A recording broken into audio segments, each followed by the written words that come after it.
staple. So we can still have it. I'm not going to be a hypocrite and say don't eat red meat, because I eat it, but just eat it, treat it as a staple, sort of something added to a dish rather than the main course. Fish, again, more stories. As the oceans warm, it turns out that octopus and squid love the new condition.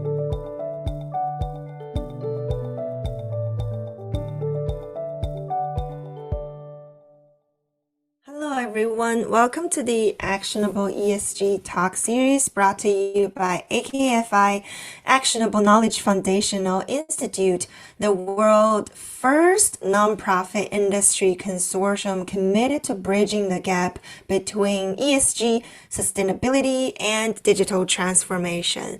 And today we have our special guest, Mike Hoffmann. Mike, how are you? I'm wonderful. I'm glad to be here. And my name is Isabella. I'm the co-host with another co-host here, Manuel. Hello, everyone. Hello, Isabella. Hello, Mike. Hello. Yeah, thanks to this talk series, we get to bring together brilliant minds to discuss the current state and the future state of sustainability, digital transformation, and ESG. And welcome again, Mike, for taking the time to join us today. And before we start, always a pleasure to give our audience a quick overview about who is our guest, where they come from. So Mike is the professor at Cornell University, and some of his appointments and achievements including executive director of the Cornell Institute for Climate Change Solutions, director of the Cornell University Agricultural Experiment Station, and he's also the associate director of Cornell Cooperative Extension and director of the New York State Integrated Pest Management Program. And thank you for being here, Mike. And I also know you launched a book last year with Cornell Press in 2021 called Our Changing Manual, Climate Change and the Foods We Love and Need. I also recommend everyone to watch one of Mike's speak on TED Talk. That's also how I get to know him much better. The topic it's called The Climate Change. It's Time to Raise Our Voice, which has been very well received. Thank you, Michael, for being here. Welcome. And I would like to thank... Sorry, Mike. Go ahead. I'm just thrilled to be here, so thank you very much. And I would like also to add a couple of things from Isabella's introduction. And first thing, I know you are Professor Emeritus at Cornell, and you want to make sure that Emeritus doesn't mean retired, rather means a title that connects to your whole career and extraordinary career at Cornell and other institutions. And also I wanted to start with sort of adding to the presentation Isabella has done, the fact that you dedicated all your time to climate change, what we call it a grand challenge. And you want to help people understand and appreciate what's happening. And you take a special angle to that, a special perspective. You look at something that we all understand as humans, the food, and the food we love and need. And you also shared the joke. You said melting glaciers are bad enough, but really the loss of coffee is really downright terrifying for us. So that keeps your mind going. So we appreciate having you here, and I'll turn back to Isabella for kicking off the questions. Thank you. Yeah, I totally agree with Manuel on your unique perspective because it's such a huge topic, climate change, about environment. It sounds so far-reach from individual, a person, and you somehow find a way to relate it to every one of us in our daily life, right? We all need to eat, we all need to drink. So that's a very, it's my first time hearing someone is building this link in such a unique way. And so speaking of that, what are your thoughts, let's say, on the current sustainability status in regards to, of course, our food supply, and how are you making the connection between climate change and our daily food and drinks, foods, things like that? Well, Isabella, I'll start out with one of those typical responses. It depends when we're talking about food security. It depends on where you are in the world. A lot of the world, those not as rich as, say, the United States, are being hit with climate change, and food security is an increasing challenge. More floods, more droughts, more extreme weather. And a lot of places, they don't have the capacity to address this challenge, to adapt to it, to come up with new plants, etc.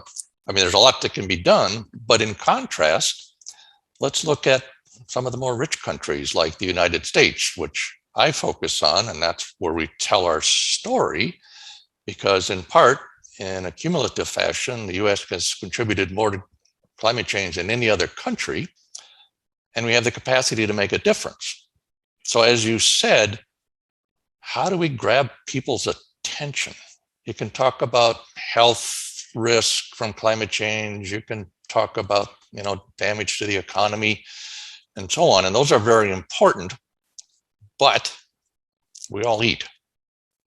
And what's neat about food, and you touched on this too, not only do we need it, we enjoy it. It's part of family histories. It's part of our cultures. It's emotive. You can get emotional over it. I do. I'm married to someone for 50 years, and she's an amazing chef. And recently I looked across the dinner table and I just said, please don't leave me, because the meal she made was remarkable. So it's so basic to our lives that it just seemed like this is a really good way to get people's attention. And also the fact that so much is changing out there in the world of food that the number of stories we can tell are pretty much unlimited. And finally, we did some research recently, colleagues and I at Cornell, trying to really understand how worried people are about their food in the US. So we asked a whole series of questions. And interestingly enough, the response to how concerned are you about changes in food choices, both Democrats and Republicans are very worried. And also, would you pay more for food grown using climate-friendly practices? Both said yes. And do you want to learn more? Again, both said yes, strongly. So it opens up that door. It just supports the whole idea of using food as a means to help wake people up and get them to act on climate change. And there are very few things really besides Google Translate today that can link people on so much different cultures, right? And definitely food, it's a universal language for us. Exactly. And we drink coffee or tea, but we can get together in a coffee house in China, in Kuala Lumpur, in New York, where Isabella is, and definitely break the ice. Just a simple gest of tasting the beverage. Exactly. So you came on a common language, and we had many speakers, many illustrious speakers, which approach it from medical, approach it from social, from governance, from ethics. So you're bringing a fresh view and a universal language to us today. So appreciate it, and I'm sure our audience will understand. But can you share with us a little bit the connection between food supply and climate change? And in particular, some of the basics of why people don't understand climate change. What is so difficult? And I know that people are striving to understand it, but these are slow processes, and sometimes it's hard for us to visualize and to understand. So the question you mentioned in early discussions, can you share some of the basics of climate change in relation to food with the audience? Sure. In a sense, it's not that complicated. So this is how I tell the climate change story. So we're all aware of the sun, the warmth we feel from the sun, for example, warms up the earth. You can feel that heat on a dark surface. You can feel heat radiating up from the dark surface. If you have a car parked in the sun and you put your hand above the car, you'll feel that warmth. Well, that's actually radiant energy.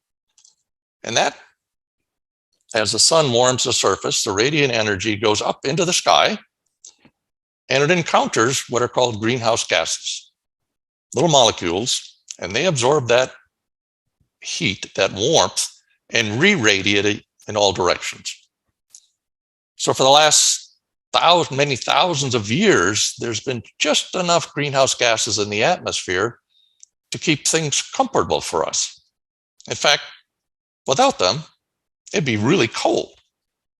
So that's kind of the starting point. So there was, up until the Industrial Revolution, this right balance of greenhouse gases in the atmosphere kind of having an insulating effect, and things were fine. But now, since the late 1800s, we've been burning fossil fuels, generating electricity, and enjoying the benefits of all of that. But in the process, we're putting more and more greenhouse gases in the atmosphere. So that layer that we live in is, in a sense, getting denser and having more of an insulation effect. So now when the heat rises from the earth, there's more greenhouse gases that capture it, and more greenhouse gases radiate it in all directions. So in a sense, the atmosphere is warming. That is called global warming. And it's a thin little layer that most people don't realize that we live in. It's only 7 miles high. That's where the action is. It isn't like that radiant energy doesn't necessarily just go off forever and ever for greenhouse gases. They actually stay in this really thin layer.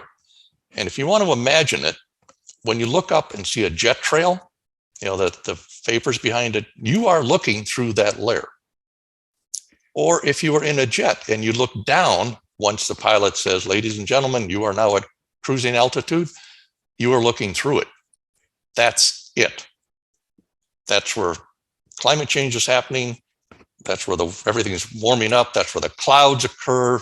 About 80% of the action is in that thin layer. You can also think of an apple and think of the peel on an apple. Well, that peel is that thin layer. So now we have that thin layer is warming. That's called global warming, which results in changes in climate. So I've lived in Ithaca for 30 years. During that time, winters have gotten warmer. The climate in Ithaca, New York has changed. That's an example of global warming affecting the local climate.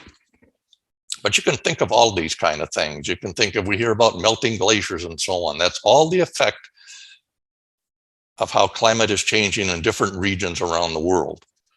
And the other key word here is weather. So people will say, well, wait a minute, we had a really cold winter, so climate change isn't happening. But weather is short term, months to just a few years. We could have a cold winter, but the point of it, of all of this, it's a trend, and climate change is happening over decades, say 30 years. So the argument that we just had a cold summer, cold winter doesn't hold. That's weather. That's what's happening when I look out the window right now. One example we're experiencing right now is Hurricane Ian. Why is it so strong? Well, there's more energy in the atmosphere. It's warmer. It's pulling more moisture off of the ocean because the oceans are warmer. And it has more potential to rain because the atmosphere is warmer and it holds more moisture. We can feel that on a humid day. So, or the drought out west in western US, it's going to occur naturally, but it's been made worse by the higher temperatures and the lack of rain, driven by climate change. So I think the key words there are global warming, climate change, and weather. If you can keep that in mind, and also that very thin layer, the peel on an apple, that's kind of the basics of, obviously there's a lot going on there, but that's sort of the story that I tell and people usually appreciate. So as you're going through this model, and thank you for explaining it so succinctly and clearly, one thing which conjured in my mind is, imagine that carbon dioxide and methane, what they call it, the greenhouse gases, methane, carbon dioxide, and nitrogenous oxide, they form a mirror for it's like we are now building a mirror around the Earth and pushing down. The same way, imagine we project a light and the mirror reflects the light and it doesn't technically amplify it, but makes the space lighter, more lit. It's exactly the same phenomenon, but this is the physics and the chemistry of global warming. We bounce into this layer our heat, and the heat comes down to Earth. And by the way, you have a perfect picture behind you because it conjures the image of going to the beach where we appreciate the heat, especially in Canada, where I'm from. Yes. Well, I mean, some of this warming is appreciated by people. I don't mind winters being a little warmer here. I understand, but going to the global scale, we're building this kind of big reflector by continuing to emit greenhouse gases, and that threatens, as we explained, the agriculture, the humans. We need to use, for instance, sunscreen more and more because of the ultraviolet also being bounced by this thin layer of greenhouse gases. So thank you very much. And Isabella, I'll turn to you for the next question.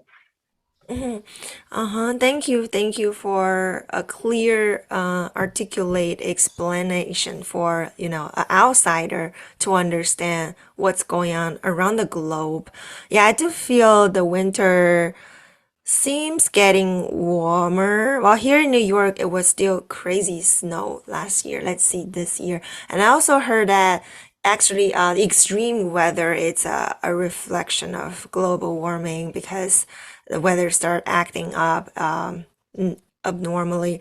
So that's interesting to hear. And I know you're a big fan of food, and you mentioned that with your wife, and you had a book about menu, and your fantastic website's all about the menu, about the food.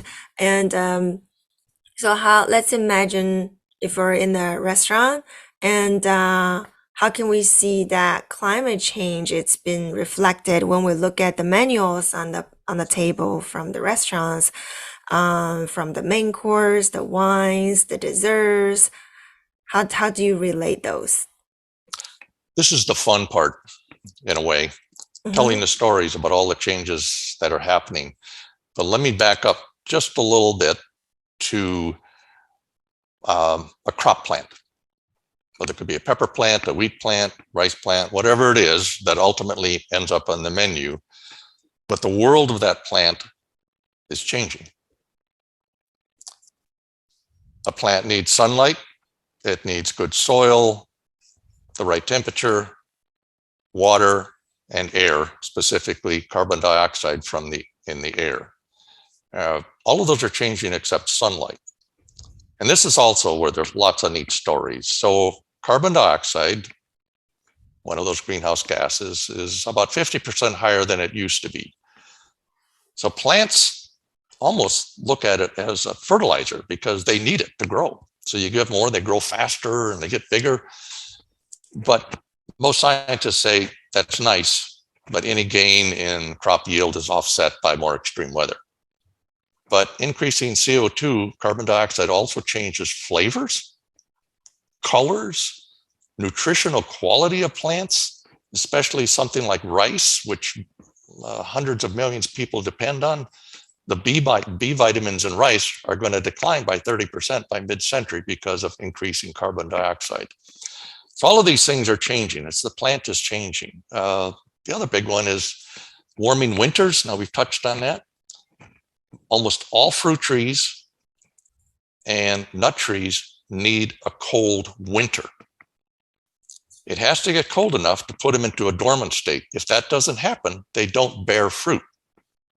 So in the US, we have the state of Georgia, which is the peach state. Well, in 2017, their peach crop was declined by 85% because the previous winter was too warm. Wow, The trees didn't get chilled. Same thing happened with pistachio growers in California, where they lost hundreds of millions of dollars because the previous winter was too warm. So it's these subtle things that now we can move to the, well, let alone that's temperature, but there's also water, obviously, which is droughts, et cetera, stressing crops. Those are obvious, but some of those others are kind of subtle. So let's sit down and have a meal. I'm going to have a Manhattan to start. So if you mind, if I'll just walk through the meal, we'll get to wine, your favorite beer, whatever it might be. But so I like Manhattans, usually one, but then that leads, but never mind. We won't go there. How many Manhattans I can have at a meal. But the cherry in there, I just mentioned, cherries are susceptible to that warming trend in winter times. So they may not produce if it's too warm. A few years ago, New York and Michigan and some other states experienced what's called a false spring, where winter kind of ebbed and it got warmer, the trees blossomed, and then winter returned and killed all the blossoms. So they didn't have a crop. Bourbon has lots of intricacies, but I'm going to cheat a little bit, and I'm going to switch to Scotch because the story applies to bourbon, but also to Scotch. And this one it's kind of a fun story. Scotch in Scotland is aged mostly out of doors. There's a roof contained, but the barrels of oak, the oak barrels, are essentially exposed to the daily cold and warming because you want that beverage to go into the oak and out to get the flavors of the oak. But every year they lose about 2% by volume. And over the centuries, they didn't really know why they lost it. And they called it the angel was taking their share, the angel share. Well, it amounts to 29 million gallons a year that evaporates out the oak. As the atmosphere warms, the angel's going to take more. So, and that affects bourbon as well. But the story, the 29 million gallons is based on Scotch, because bourbon is aged out of doors. So wine grapes are susceptible to higher temperatures. The acidity changes, the aromas, the flavors. In Europe, vineyards, and to lesser extent in US, some vineyards are moving north. England is bragging about becoming the new wine country as grape production moved north for a variety of reasons. So there's just in that, what we call social lubricants part of the meal, there's lots of stories. Let's look at salad. Avocados. In the US, most come from Mexico, but the drought has affected their production. California will probably be very limited in avocado production in a couple of decades because of higher temperatures and maybe water. Olive oil used on salads, most is grown in Spain. Well, they're experiencing droughts and higher temperatures, which is stressing olive production. There are things they can do. They can plant ground covers under the trees to help retain moisture and so on. So farmers aren't just sitting there watching it happen. They're trying to address it. So that's salads, the main course. If you look at fowl like chicken, probably going to be okay because they're produced indoors. Meat, red meat, for example, a lot of us eat it. I eat it, but we tell people to treat it as a delicacy, not a staple. So we can still have it. I'm not going to be a hypocrite and say, don't eat red meat, because I eat it, but just eat it, treat it as a staple, sort of something added to a dish rather than the main course. Fish, again, more stories. As the oceans warm, it turns out that octopus and squid love the new conditions. So it's likely we will see more on the menu in the future because some of the other fish are already compromised by overfishing and climate change. Some of the sides, I think I grew up on mashed potatoes and butter. My mother made a lot of potatoes. I grew up on a little farm. Regarding the butter, well, when hot cows give less milk. Farmers can usually correct that with a variety of things to keep them cool, but it's another story. The potatoes, a couple of years ago, there was a drought and a high temperature.